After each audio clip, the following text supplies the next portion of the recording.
मित्रांनो, स्वागत आहे तुमच्या आवड गणिताची या चॅनलमध्ये। आजच्या व्हिडिओमध्ये आपण इयत्ता 8वी स्कॉलरशिपच्या मुलांसाठी बहुपदी हे प्रकरण बघत आहोत आणि त्यामधील स्वाध्याय 32.1 पूर्ण सोडवून देणार आहे।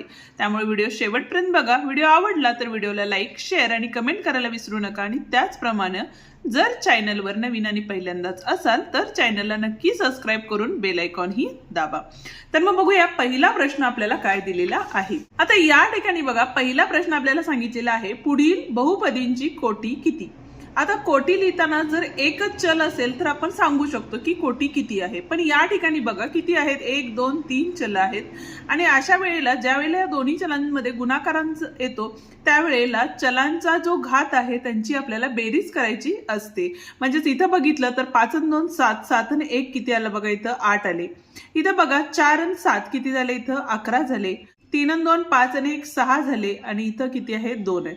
आता कोटी म्हणजे काय, तर जो सगळ्यात मोठा घात असतो त्यालाच आपण काय म्हणतो, तर कोटी असं म्हणतो। म्हणजेच याचा पर्याय क्रमांक 1 हे उत्तर काय असणार आहे, बरोबर असणार आहे। दुसरा प्रश्न काय सांगितलेला आहे बघा, पुढील पैकी कोणती राशी बहुपदी नाही। आता बहुपदी नाही हे कशावरनं ठरवतो, तर ज्याचे घात आहेत ते ऋण नसले पाहिजेत, बरोबर आहे। जसं की आता कर्णी x नसला पाहिजे, ती बहुपदीमध्ये येत नाही। त्याच पद्धतीनं घात 1/2 नसला पाहिजे, ठीक आहे। त्याच पद्धतीनं घात -1 नसला पाहिजे। असं नसेल तरच आता 1/2 आणि कर्णी हे काय आहे, समानच आहे, बरोबर आहे।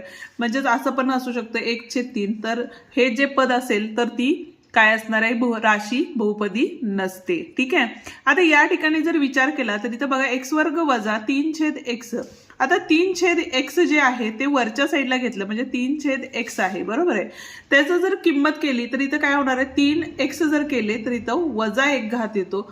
म्हणजेच पहिलंच जी राशी आहे ती काय आहे, बहुपदी नाही, ठीक आहे। आता पुढच्या बघूया, इथं घात दुसरा आहे, इथं पहिला घात आहे। आता सहगुणाकांना वजा चिन्ह असेल तरीही चालतं, पण जे चल आहे त्याचा घात जो आहे तो ऋण नसला पाहिजे, तरच ते काय असणार आहे, बहुपदी असणार आहे। त्यामुळे ही सुद्धा बहुपदी आहे, इथं सुद्धा बहुपदी आहे, कारण कर्णी 3 आहे, x चा घात 5वा आहे, त्याच्यामुळं पहिला पर्याय या ठिकाणी बरोबर असणार आहे। पण पर्यायमध्ये इथं बघा 1 2 ब 3 क आणि 4 ड दिलेला आहे, म्हणजेच पर्याय या ठिकाणी काय आहे, बरोबर पर्याय आहे, ठीक आहे। आता बघूया तिसरा प्रश्न। तिसरा प्रश्न बघा काय सांगितलेला आहे, x³ - 2x² + 5x - 1 ही बहुपदी सहगुणक रूपात कशी लिहितात। आता पहिल्यांदा जर घातांचा विचार केला तर घात हे पहिला उतरता क्रमाने आहेत का ते पहिला बघून घ्या। तर इथं बघा तिसरा घात आहे, इथं दुसरा घात आहे, इथं पहिला घात आहे आणि इथं काय आपला शून्य घात असतो, म्हणजे x चा शून्य घात म्हणजेच काय असतं, 1 असतं, ठीक आहे। ही बहुपदी सहगुणक रूपात लिहायची। आता सहगुणक ज्या वेळेला इथं काही सहगुणक नसतो त्यावेळेला सहगुणक किती असतो, 1 असतो, ठीक आहे। वर्ग संख्येचा सहगुणक काय आहे, 2 आहे। नंतर इथं बघा 5 आहे आणि इथं किती आहे, -1 आहे। म्हणजेच आपलं उत्तर काय असणार आहे, 1 - 2 5 - 1 म्हणजेच पर्याय क्रमांक 2 या ठिकाणी काय आहे, बरोबर पर्याय आहे, ठीक आहे। आता त्याच पद्धतीनं आपल्याला पुढचं गणित सोडवायचं आहे, पण या ठिकाणी बघा आपल्याला सहगुणक रूप दिलेला आहे आणि आपल्याला बहुपदी पुढील पैकी कोणती असं विचारलेलं आहे, ठीक आहे। आता या ठिकाणी एक सोपी पद्धत आहे, काय करायचंय बघा, तर किती पद आहेत ते मोजायचे, 1 2 3 4 5 आणि 6 पद आहेत, त्यातून एक वजा केलं तर किती मिळतात आपल्याला, तर 5 मिळतात, म्हणजे x चा 5वा घात येणार आहे, बरोबर आहे। पण आता पुढची जी पद आहेत ती काय असणार आहे, 0x चा 4था, 0x चा 3रा, 0x चा 2रा, पहिला आणि हे काय असणार आहे, शेवटचे -5 असणार आहे।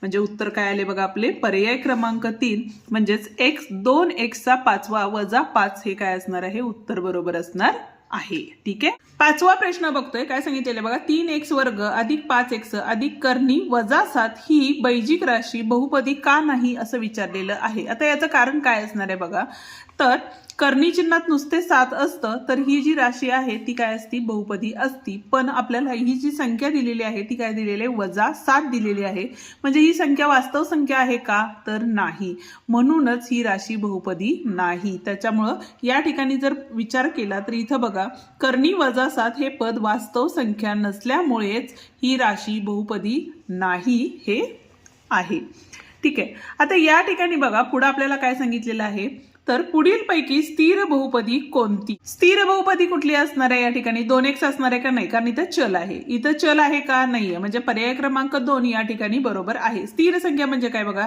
x वर्ग अधिक bx अधिक c. c ही जी संख्या असते ती म्हणजेच काय असते? आपली स्थिर संख्या असते. हे आता वर्ग समीकरण घेतलेलं आहे. असं कोणतंही जर समीकरण घेतलं तर इथं बघा 3x चा घन अधिक 2x अधिक 5. आता जे 5 आहे ती काय असणार आहे? आपली स्थिर संख्या असणार आहे. आता त्याचं चिन्ह कोणतंही असू शकतं, वजा असू शकतं किंवा धन असू शकतं. ठीक आहे. 7वा प्रश्न बघतोय. काय सांगितलेलं आहे बघा, 0 या एकपदीची कोटी कोणती? आता एक पदच दिलेलं आहे आपल्याला आणि कोटी कोणती असं विचारलेलं आहे. ठीक आहे. जर एक उत्तर येणाऱ्याची कोटी कोणती असं विचारलं असतं तर आपण काय म्हणलं असतं? डायरेक्ट a चा शून्य घात किंवा x चा शून्य घात असं म्हणलं असतं. पण उत्तरच आपल्याला काय दिलेलं आहे? 0 दिलेलं आहे. मग आता याची कोटी ठरवता येईल का? आपल्याला नाही येणार आहे. म्हणजेच याचा पर्याय क्रमांक 4 या ठिकाणी काय असणार आहे? बरोबर असणार आहे. ठीक आहे. आता या ठिकाणी बघा, 1 वजा 5x वर्ग अधिक 7x घन या बहुपदीची कोटी कोणती असं विचारलेलं आहे. आता कोटी म्हणजेच काय? जो सर्वात मोठा घात असतो त्यालाच आपण काय म्हणतो? कोटी असं म्हणतो. म्हणजेच याचा सर्वात मोठा घात हा किती आहे? 3 आहे. म्हणजेच याची कोटी किती असणार आहे? या ठिकाणी 3 इतकी असणार आहे. आता 9वा प्रश्न आपल्याला काय सांगितलेलं आहे बघा, 3x वजा 5 अधिक 4x वर्ग वजा x घन ही बहुपदी प्रमाण पद्धतीत कशी लिहितात? तर एकतर काय करायचंय? घातांक काय करायचे? उतरत्या क्रमानं किंवा चढत्या क्रमाने लिहायचे. आता उतरत्या क्रमाने लिहिलं तर इथं बघा वजा x घन अधिक 4x वर्ग अधिक काय असणार आहे? 3x आणि वजा 5 असणार आहे. ठीक आहे. आणि चढत्या क्रमाने लिहिलं तर इथं काय असणार आहे? वजा 5 अधिक 3x अधिक 4x वर्ग आणि वजा काय असणार आहे? x घन असणार आहे. ठीक आहे. आता यातला जर पर्याय बघितला तर इथं बघा वजा 5 अधिक 3x अधिक 4x वर्ग वजा x घन म्हणजे दुसरा पर्याय या ठिकाणी काय आहे? बरोबर आहे. ठीक आहे. आता या ठिकाणी बघा, पुढीलपैकी त्रिपदी कोणती असं आपल्याला विचारलेलं आहे. त्रिपदी म्हणजे काय? 3 पद असायला हवेत त्यामध्ये. आता पहिलं जे आहे पर्याय त्यामध्ये 3 पद आहेत पण एक छेद x वर्ग आहे. ते जर वरती घेतलं तर इथं काय होणार आहे? x चा वजा 2 घात येणार आहे. म्हणजे हे काय असणार आहे? बहुपदी आहे का? नाहीये. ठीक आहे. त्यामुळे ते त्रिपदी पण नसणारच आहे. इथं 1 2 3 4 पद आहेत. इथं सुद्धा 1 2 3 4 पद आहेत. इथं बघितलं तर 1 2 3 पद आहेत. सगळ्यांचा घात हा धन आहे. त्यामुळे चौथा पर्याय या ठिकाणी काय असणार आहे? बरोबर असणार आहे. ठीक आहे. पुढीलपैकी द्विपदी कोणती असा 11वा प्रश्न आहे आणि यामध्ये बघा द्विपदी म्हणजे काय असणार आहे? 2 पद असणार आहेत.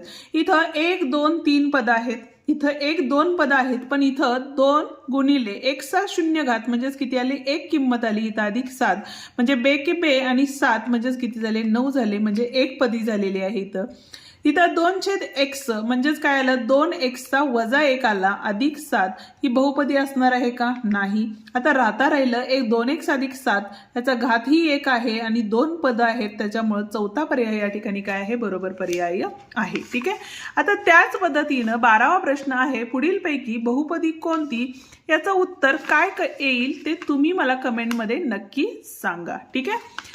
13वा प्रश्न काय सांगितलेला आहे बघा, x घन वजा 2x वर्ग x घन वजा 2x वर्ग वजा 1 आणि x वजा x वर्ग या बहुपदींच्या गुणाकारांची कोटी लिहा असं सांगितलेलं आहे. म्हणजे आधी गुणाकार करायला लागेल. ह्या x ह्या पूर्ण कंसाला गुणलं तर काय होईल बघा, x चा तिसरा आणि 1 म्हणजे चौथा घात झाला वजा 2x घन झाले वजा x झाले. आता x वर्गणी गुणले तर इथं काय झाले बघा, वजा x चा 5वा घात झाले. बरोबर आहे.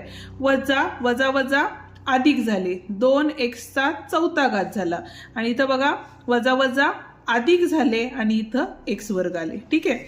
आता इथं बघितलं तर इथं 4था घात आहे, इथं 4था घात आहे. त्यामुळे आधी सोडवून घेऊया. म्हणजे इथं काय झाले बघा, वजा x चा 5वा घात आता इथं 2 आणि 1 किती होतात तर 3x चा 4था घात झाला. ठीक आहे. वजा 2x घन वजा अधिक x वर्ग आणि वजा x आहे. म्हणजेच कोटी म्हणजे काय तर सर्वात मोठा घात असतो. म्हणजेच पर्याय क्रमांक 2 या ठिकाणी काय आहे? बरोबर पर्याय आहे. ठीक आहे. या ठिकाणी आपला हा स्वाध्याय संपतो. आजचा व्हिडिओ तुम्हाला कसा वाटला ते मला कमेंट करून नक्की सांगा. व्हिडिओ आवडला असेल तर व्हिडिओला लाईक शेअर आणि कमेंट करायला विसरू नका. आणि त्याचप्रमाणे जर चॅनलवर नवीन आणि पहिल्यांदाच असाल तर चॅनललाही नक्की सबस्क्राईब करून बेल आयकॉन दाबा, जेणेकरून आपल्या अशाच नवनवीन व्हिडिओची नोटिफिकेशन तुम्हाला लवकरात लवकर मिळेल. धन्यवाद.